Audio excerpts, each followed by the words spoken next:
Hey guys, मेरा नाम है निधि जैन। स्वागत करती हूँ आपका परचम क्लासेस में।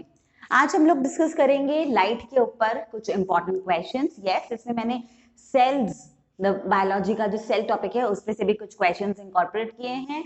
और ये जो क्वेश्चंस हैं मोस्टली प्रीवियस ईयर्स में जो क्वेश्चंस आए थे डिफरेंट डिफरेंट एग्जाम्स में, उसको लेके हमने ये वीडियो बनाया है। अच्छा, एक और इम्पॉर्टेंट चीज, पीडीएफ हमेशा मैं कहती हूँ हमारी वेबसाइट पे अवेलेबल है। वेबसाइट का लिंक डिस्क्रिप्शन बॉक्स के अंदर अवेलेबल है। और यस, आगे जिन लोगों के एग्जाम्स हो गए हैं, होपफुली उनके एग्जाम्स अच्छे हुए होंगे। आगे जिनके नहीं हुए हैं उनके लिए और हेल्पफुल ये पीपीटी हो सकती है। चलिए शुरू करते हैं जल्दी से। सबसे पहला question, the phenomena used in optical fibre for the transmission of light is. Optical fibres के लाइट ट्रांसमिशन में कौन सा फिनोमेना इस्तेमाल किया जाता है? ऑप्टिकल फाइबर्स पता है? Okay, so options are total internal refraction, diffraction, scattering or refraction. So the correct option is total internal reflection.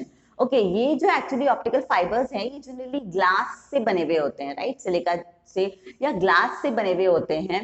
और इसमें कितना होता है ना, कोई भी सिग्नल लॉस नहीं होता है। Why? Because total internal reflection हो जाता है लाइट वेव्स का। ओके, चलिए next. The sunlight from the sun to the earth reaches in. सूरज की किरणें सूरज से धरती पर कितने समय में पहुंचती हैं? 5 minute, 6 minute, 8 minute, 10 minutes. 8 minute is the correct answer. और एक्चुअली वेरी प्रिसाइसली अगर हम बात करें तो 8.3 मिनट्स में सूरज की किरणें पृथ्वी पर पहुंचती है। Next, which of the following has the highest velocity? इन सब में से हाईएस्ट वेलोसिटी किसकी है?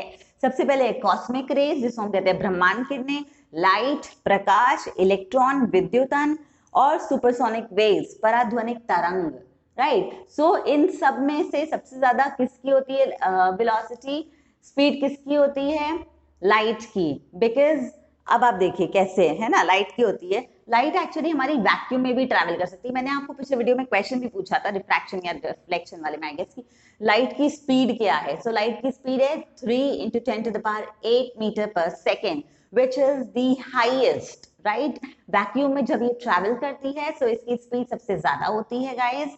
और यस, साउंड वेव्स हमारी वैक्यूम में जैसे ट्रैवल नहीं कर सकती है, राइट? अब जो हमारी कॉस्मिक रेज हुई है, ठीक है, सो कॉस्मिक रेज का क्या है, जनरली इसकी स्पीड बहुत ज्यादा होती है अगर हम देखें तो। लेकिन फिर भी जो इसकी स्पीड है 99.6% ऑफ लाइट रेज होती है।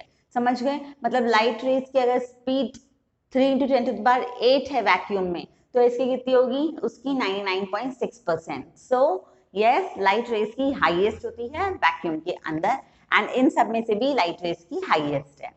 ओके, चलिए। When a ray of light travels from a denser medium to rare medium, मैंने आपको ये रिफ्लेक्शन के टाइम जब डिस्कस किया था, I made you understand people that what happens कि जब हम रेयर से डेंसर की तरफ जाते हैं, यही बोल रहे हैं ना ये लोग, travels from denser to, okay, ये कह रहे हैं डेंसर से रेयर की तरफ। तो आप लोग समझिए, मैंने आपको उस समय बताया था कि ज्यादा डेंस मतलब ज्यादा डेंसिटी हो, ज्यादा भीड़ मान लो आप लोग, ठीक है?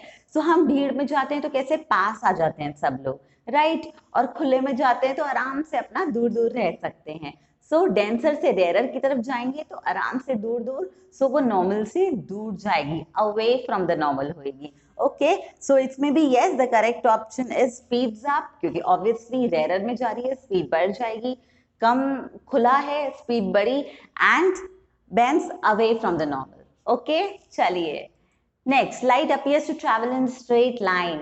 लाइट हमारी स्ट्रेट लाइन में ट्रैवल करती है, ये अपने को पता है। अभी क्यों, इसका क्या कारण है? It consist of small particles, the velocity of light is very large, the wavelength of light is very small, and light is reflected by the surrounding. So the correct answer is the wavelength of light is very small. इतनी small wavelength है कि वो generally straight light में travel करती है। ये चीज please याद रखिएगा। ओके, चलिए। Velocity of light is maximum in, again ये अपन ने आगे भी बोल दिया मैंने, डायमंड, वाटर, वैक्यूम और हाइड्रोजन। लाइट की स्पीड सबसे ज्यादा किस में होती है? वैक्यूम के अंदर। ओके, जैसा कि मैंने कहा 3 × 10⁸ मीटर पर second. When the light passes from one medium to another medium, which of the following does not change? जब लाइट एक मीडियम से दूसरे मीडियम की तरफ जाती है तो क्या चीज नहीं बदलती है? इंटेंसिटी, वेलोसिटी, वेवलेंथ और फ्रीक्वेंसी। हमें पता है सब चीज चेंज होती है एक्सेप्ट द फ्रीक्वेंसी। फ्रीक्वेंसी कभी चेंज नहीं होती है, right? So the correct option is frequency of light does not change.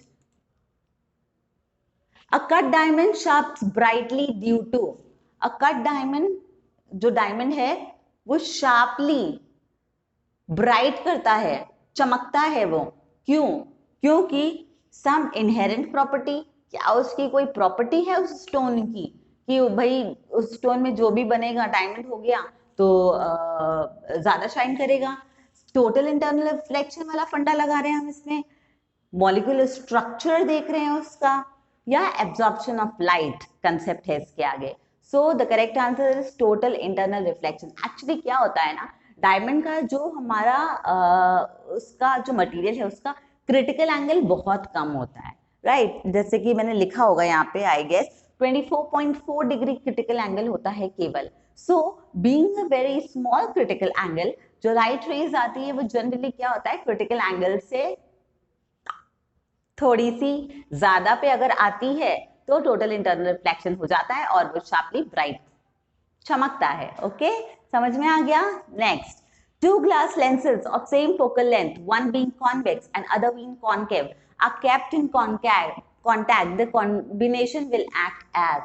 ये बोल रहे हैं कि भाई हमने दो लेंस रखे हैं, एक कॉनकेव और एक कॉन्वेक्स साथ में, राइट? सो ऐसे ऐसे ऐसे, ओके, ये हमने साथ में रखे हैं। सपोज एक कॉनकेव रखा है और उसके साथ में ही हमने कॉन्वेक्स रख दिया है।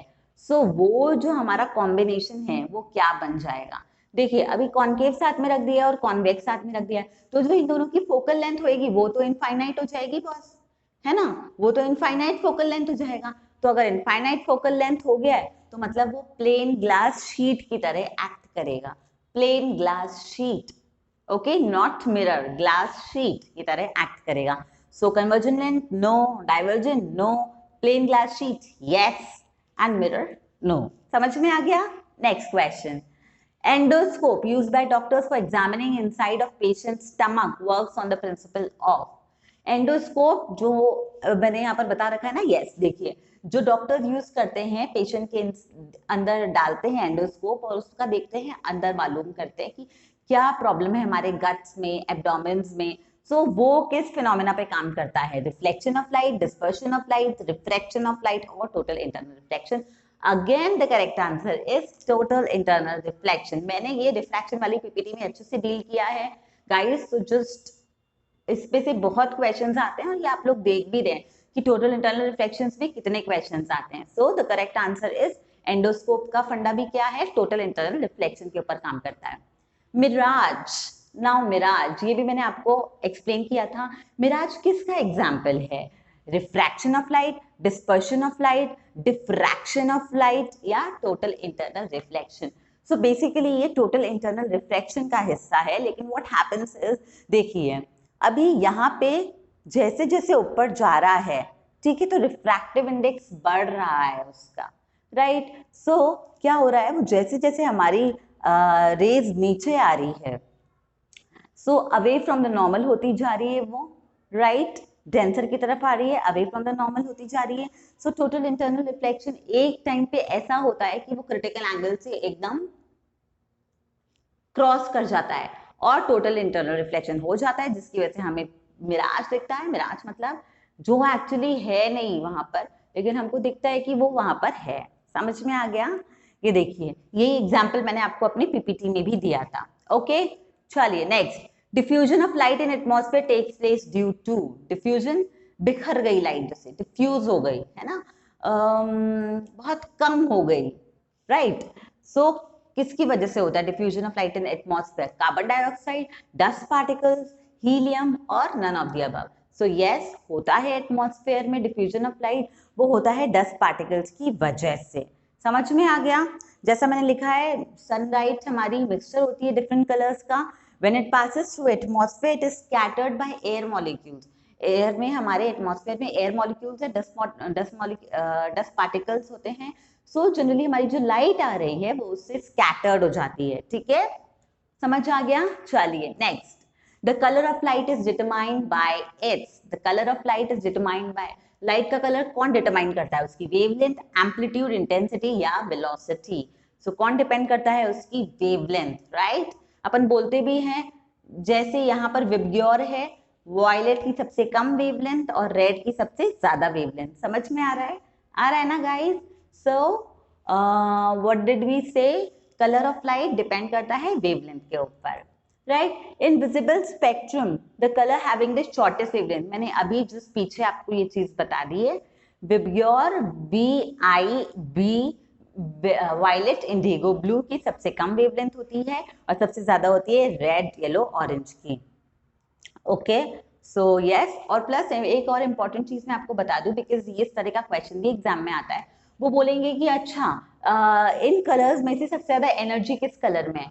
सो हमेशा ध्यान रखिए, energy is inversely proportional to wavelength. Okay, inversely proportional, समझ आ गया। चलिए फिर, red light is use in traffic signals because, traffic signals में रेड लाइट यूज होती है, क्यों, क्यों यूज होती है मैं आपको बताऊं, बिकॉज एक्चुअली जैसे कि रेड लाइट की मैंने आपको बोला कि वेवलेंथ सबसे ज्यादा है, राइट, तो क्या होगा, उसकी स्कैटरिंग सबसे कम हो रही है, राइट, तो वो दिखेगी सबसे दूर वाले डिस्टेंस तक, इसीलिए रेड लाइट रखी जाती है। समझ में आ गया।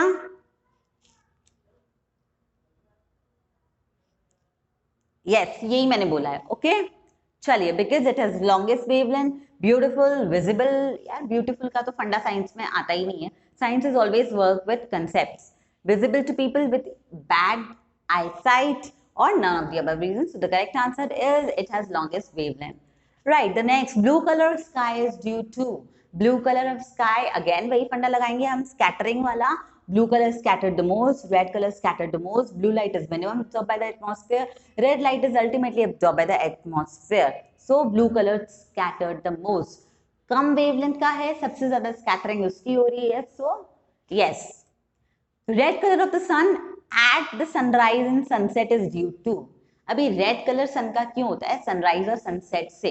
तो जैसे कि इसमें अगेन हमें वही फंडा लगाना है कि रेड लाइट स्कैटर सबसे कम होती है, तो सनसेट और सनराइज में क्या होता है कि सूरज जो है हमारा एकदम एंड में जाके उग रहा है और ढल रहा है ना, ढल रहा है, ठीक है। सो क्या हो रहा है, दूर से हमें रेड लाइट सबसे ज्यादा दिख सकती है, क्योंकि बाकी सारी लाइट की स्कैटरिंग सबसे ज्यादा है, रेड लाइट की कम है स्कैटरिंग, तो वो सूरज के पास हमें वो रेड लाइट ज्यादा दिखती है। समझ में आ गया, दूर से, क्योंकि उसकी वेवलेंथ सबसे ज्यादा है। समझ आ गया। So scattering of light, refraction, total internal refraction और dispersion. Correct answer is scattering of light. The green grass appears green, अभी घास ग्रीन ग्रीन क्यों होती है, हरे कलर की क्यों होती है grass, why, it reflects green colour light to the eyes, क्या वो रिफ्लेक्ट करती है green colour, it absorbs green colour of the light, it reflects all the colour of the light except green colour. भाई अगर सारे colour reflect करती है green colour तो हमें ग्रीन नहीं दिखता, राइट। और dispersion of light waves, the correct answer is option A, it reflects green light to our eyes, that is why हमको ग्रीन दिखती है घास। समझ आ गया।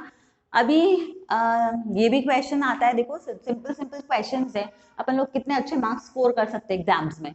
The number of colours contain in sunlight, sunlight white light है और उसमें कितने कलर्स होते हैं, 7, VIBGYOR VIBGYOR 7 colours. Okay, so the correct answer is D, 7। Which of the following is not a primary color? अभी देखो what happens is कि जो फिजिक्स है ना उसमें प्राइमरी कलर कौन से होते हैं, red, green and blue, red, green and blue are the primary colors in physics. So which is not a primary color, red, blue, green, black, yellow. So basically yellow भी हम consider कर लेते हैं VIBGYOR वाले फंडे से।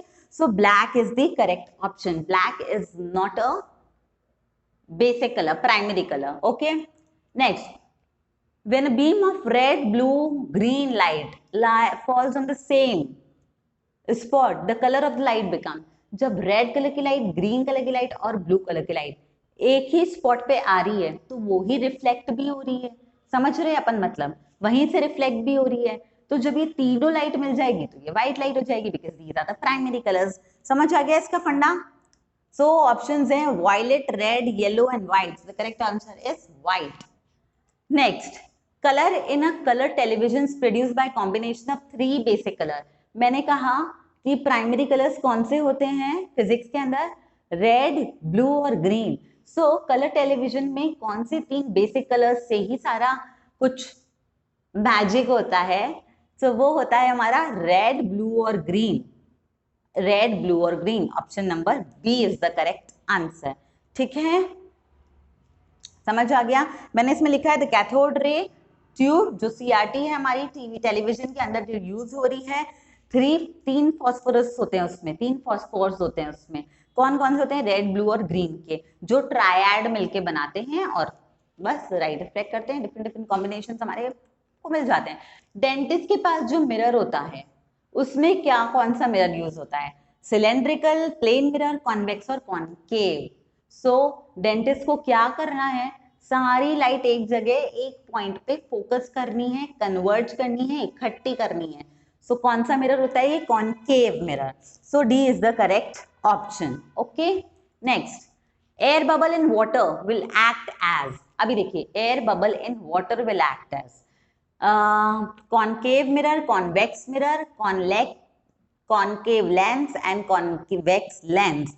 सो basically आप देखेंगे कि जब हमारी डेंसर से रेयर मीडियम की तरफ जा रही है, so away from the normal जा रही है वो लाइट, ठीक है। So away from the normal मतलब क्या हो गया? वो हमारा कॉनकेव लेंस। सो क्या होएगा? वो किसकी तरह एक्ट करेगा? डाइवर्जिंग लेंस की तरह, विच इज हमारा concave lens. Okay, so the correct option is option D, concave lens. Sea seems blue, अभी हमारा जो सागर है वो नीला दिखता है। Why? Because excess deepness, reflection of light and scattering of light by drops of water. Makes sense. Reflection of light and scattering of light. Blue color, short wavelength, much scattering. ठीक है. Blue color of water. Water has no color, man. Upper layer of water. Water upper layer. No. So the correct option is B. Right? जैसा मैंने कहा था आपको, समझा दिया short wavelength वाला फंडा आपको सारा. So, okay. Which of the following represents Snell's law? ये अपन ने अपनी पीपीटी में डिस्कस कर लिया था गाइस। स्नेल्स लॉ क्या होता है? Sine of angle of incidence divided by sine of angle of refraction is always constant. So the correct option is A. समझ आ गया? और उसी कांस्टेंट को हम रिफ्रैक्टिव इंडेक्स भी कहते हैं, right. When a ray of light is going from one medium to another, ठीक है। सो ये अपन ने आगे भी देखा है, वन मीडियम से अनदर मीडियम में जा रहे हैं तो फ्रीक्वेंसी हमेशा सेम रहती है, ये अपन ने बोल दिया है। What does a concave lens do? Concave lens क्या करता है? It's a diverging lens, ठीक है। So converges और spreads apart, तो converges वाले तो देखो दोनों ऑप्शंस ही हम कैंसिल कर देते हैं, राइट। डाइवर्जेस में आते हैं अब, डाइवर्जेस और स्प्रेड्स अपार्ट, डाइवर्जेस और bring together. So concave is diverging, अलग अलग बिखेर रहा है लाइट्स को, डाइवर्जेस और what? Spreads apart the rays of light. Which of the following are present only in plant cells? अभी हम सेल्स के ऊपर डिस्कस कर रहे हैं। इसमें से क्या केवल प्लांट सेल में मौजूद होता है? Endoplasmic reticulum, ribosomes, large central vacuole और सेंट्रियोल्स। सो आपको याद है अपन ने डिस्कस किया था, जो सेंट्रल वेक्यूल्स, लार्ज बड़े बड़े वेक्यूल्स होते हैं, वो प्लांट सेल्स में मौजूद है। एनिमल सेल्स में कंपैरेटिवली स्मॉल वेक्यूल्स होते हैं। प्लस ये तीनों चीजें एनिमल सेल्स में होती है। So the correct answer is option number C, large central vacuole. The power house of cell, power house of cell, ये भी अपन ने कहा था। क्यों? क्योंकि वो F1 पार्टिकल्स हैं, एनर्जी प्रोड्यूस करते हैं। So ribosomes, mitochondria, cell membrane और centrosome. So the correct answer is mitochondria, right. चलिए, which of the following is not found in animal cell? Animal cell में क्या नहीं मिलता है? Cell wall of cellulose, nucleus, mitochondria और none of these, right. So क्या नहीं मिलता है हमको? सेल वॉल ऑफ सेल्यूलोज, जैसा कि मैंने आप लोगों को पहले बताया था। फिर name organelle which serves as a primary packaging area for molecules that will be distributed throughout the cell. ये बोल रहे हैं कौन सी ऑर्गेनेली है सेल के अंदर जो पैकेजिंग का काम करती है, राइट, पैकेजिंग का। So mitochondria, plastid, Golgi apparatus और वैक्यूल्स। सो अपने को पता है पैकेजिंग का काम कौन करती है, गोल्गी apparatus, राइट। फिर jelly like substance present in the cell is known as cytoplasm, ectoplasm, nucleoplasm और none of the above. So cell में, पूरे सेल में जो जेली लाइक सब्सटेंस बिखरा हुआ होता है उसको हम कहते हैं cytoplasm. So the correct answer is cytoplasm. Okay guys, hopefully आपको ये क्वेश्चन आंसर का सेशन अच्छा लगा होगा। ओके, अभी नेक्स्ट टॉपिक में मैं कोशिश करूंगी कि उसके साथ में ही हम क्वेश्चंस इंकॉर्पोरेट कर दें, बट क्यों ना, मुझे ऐसा लगता है कि हम पहले एक बार पढ़ लें, उसके बाद में जब क्वेश्चंस अटेम्प्ट करते हैं ना तो हमारी मेमोरी थोड़ी ज्यादा होती है। सो यस, ओके गाइस, सो या आज के लिए इतना ही। होपफुली आपको सेशन अच्छा लगा होगा। Till we meet next, have a good day, stay healthy, stay safe, bye.